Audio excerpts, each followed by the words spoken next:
Voilà, surtout Bonjour. bienvenue sur le campus Sciences Po à Poitiers, donc le campus euro latino-américain.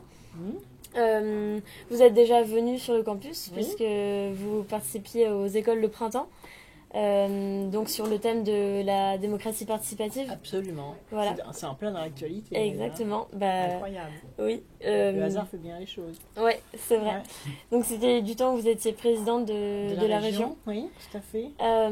Et du coup, moi je suis étudiante de deuxième année du Oui. campus et on voulait vous poser quelques questions auxquelles on a pensé avec d'autres étudiants avant la conférence. Du coup, sur le thème des femmes en politique et justement de la démocratie participative. C'est bien. Donc, pour commencer, une question assez générale.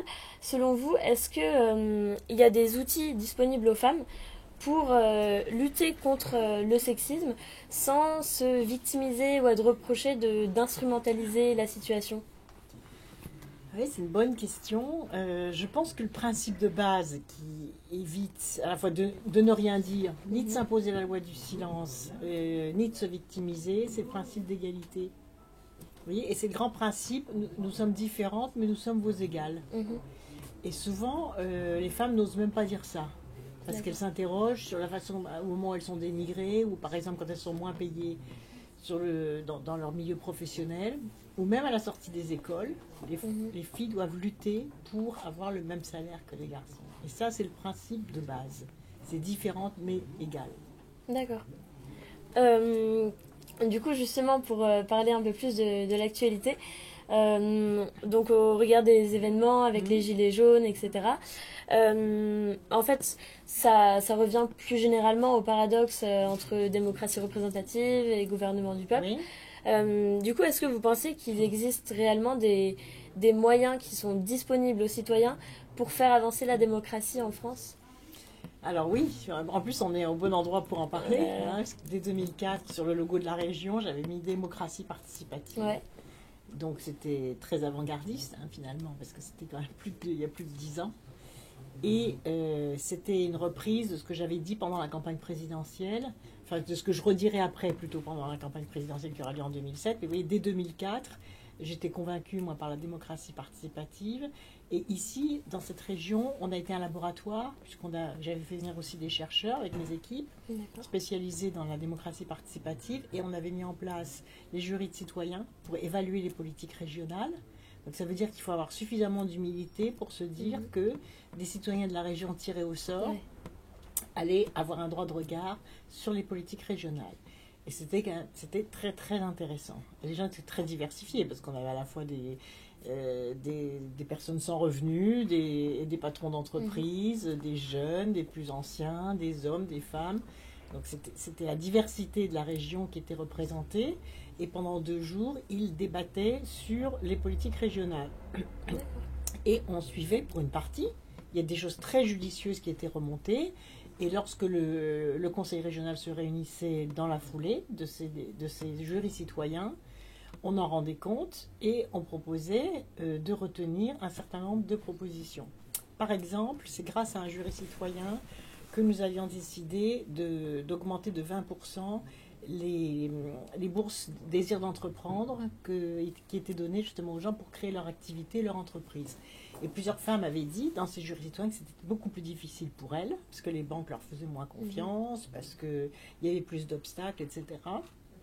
Et grâce à ce jury citoyen, on a fait de la discrimination positive pour les femmes. D'accord. Et ça, je m'en souviens vraiment parce que déjà, je voyais moi que c'était difficile, mais je ne me sentais pas en tant que présidente de région la possibilité comme ça, de but en blanc, de dire non, on va donner plus pour les femmes. Les gens auraient dit, mais comment on va donner plus pour les femmes, c'est de la discrimination, etc. Et le fait que ça remonte dans un jury citoyen, ça m'a fait vraiment plaisir parce que je me dis, ben, voilà, c'est une réalité. Ça a légitimé la délibération. Donc, vous voyez qu'avec cet exemple, on voit qu'il n'y a pas forcément, si c'est bien fait, d'opposition entre la démocratie directe et la démocratie représentative. D'accord. Et juste sur ce même thème, c'était obligatoire de comparaître en jury citoyen si jamais on était tiré au sort, ou c'était sur la base du volontariat? C'était sur la base du volontariat, mais il y avait une indemnité quand même, parce qu'on demandait aux gens d'être là 2 jours.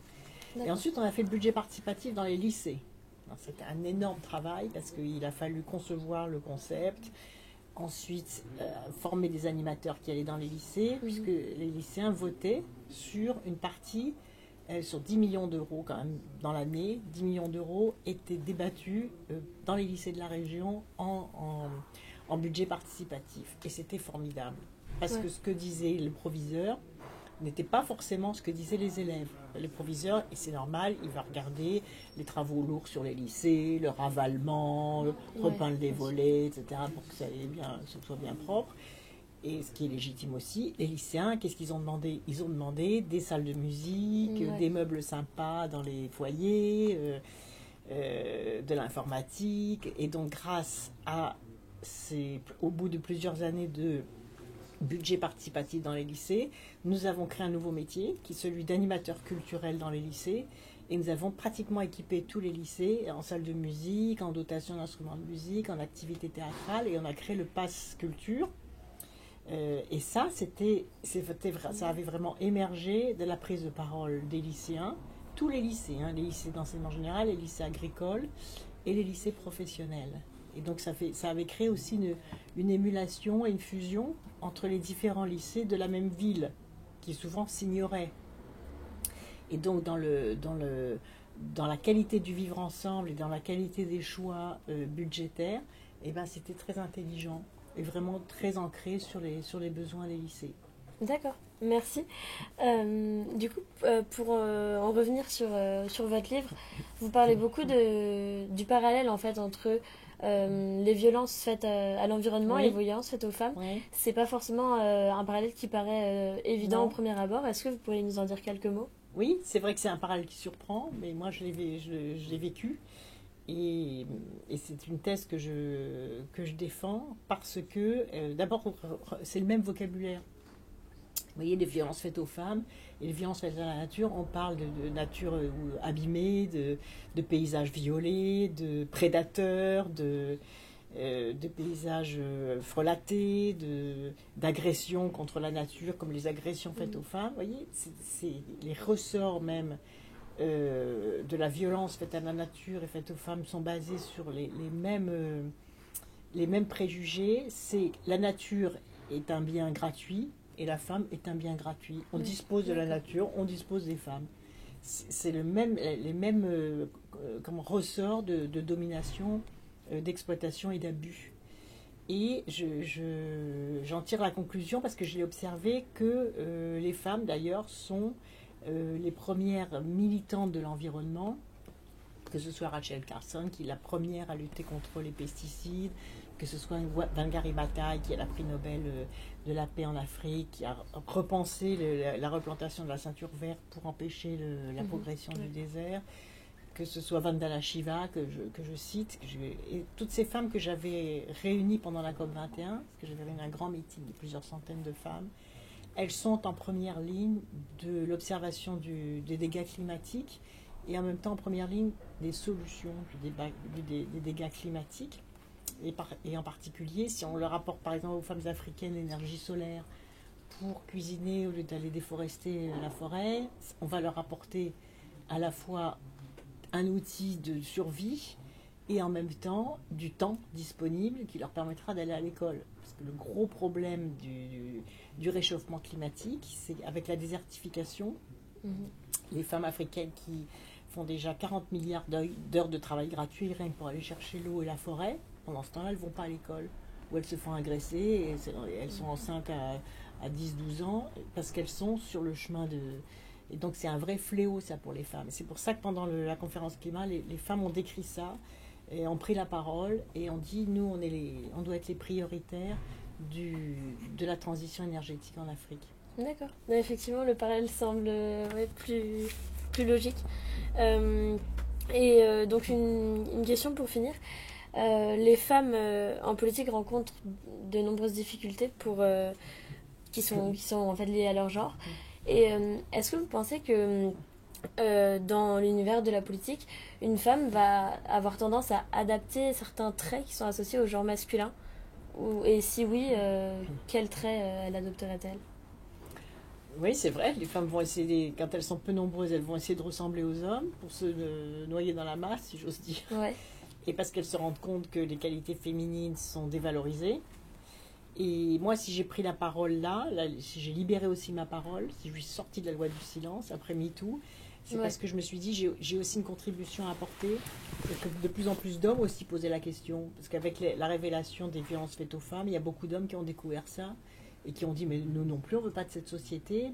Et je parle du basculement des pères, parce qu'il y a beaucoup d'hommes qui ont dit, non, mais nous, on ne veut pas de ça pour nos filles, pour nos compagnes, ou même qui ont découvert que leur mère avait été agressée dans les transports en commun, et n'avait jamais rien dit. Même l'agression dans les rues, le frottement dans les transports en commun, c'est que 100% des femmes dans les transports en commun urbains déclarent quand même avoir été victimes soit de harcèlement, soit de frottement, soit d'effleurement, soit de...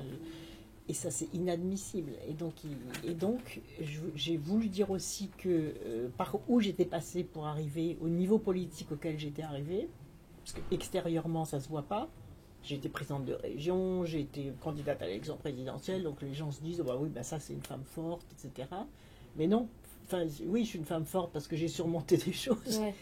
Mais quand je raconte à l'Assemblée, par exemple, la première fois que je monte à l'hémicycle, j'entends à poil. Quand je suis traitée de vache folle parce que je m'occupe des farines animales, étant du Mélois, on était confrontés à ce problème. Je suis dans la commission, je me fais appeler la vache folle. Donc en même temps, donc on se tait. On se tait parce que on se dit que si on réagit, ça va être pire. Parce qu'il n'y a pas un homme qui vous défend, déjà, c'est pas normal. C'est l'idée de ne pas vouloir se faire... Oui, et donc on se dit, non, on va nous dire que... Oui, puis on va nous dire, elle se victimise, ou elle n'a pas le sens de l'humour. Donc on se tait, on encaisse ça, et c'est pour ça que c'était important que ça soit dit. D'accord, donc en fait, justement, les traits, disons, associés au genre masculin à adopter, ce ne serait de ne pas... parler de ces problèmes de sexisme. D'en rire. Et même quand d'autres femmes sont insultées, d'en rire. Vous voyez, de se mettre dans le camp des hommes pour manquer de solidarité envers les femmes. Et je raconte d'ailleurs un incident comme ça où des collègues ministres se moquent d'une femme italienne, d'une ministre italienne, en disant celle-là, elle serait bonne à faire autre chose que de la politique. Je suis tellement effarée, donc je leur dis, mais vous avez vu vos têtes, vous êtes des abrutis, taisez-vous, etc. Et je me dis, mais le fait même qu'il plaisante en m'en parlant à moi, pense bien sûr que je vais rire parce qu'il se moque d'une femme. Vous voyez, dans l'espèce de solidarité de je ne sais quoi, mais non, je les ai remis à leur place en disant, mais de quoi... Enfin, je veux dire, c'est inadmissible de parler comme ça d'une femme. Oui, bien sûr. Merci beaucoup. Merci pour ces questions. Sciences Po.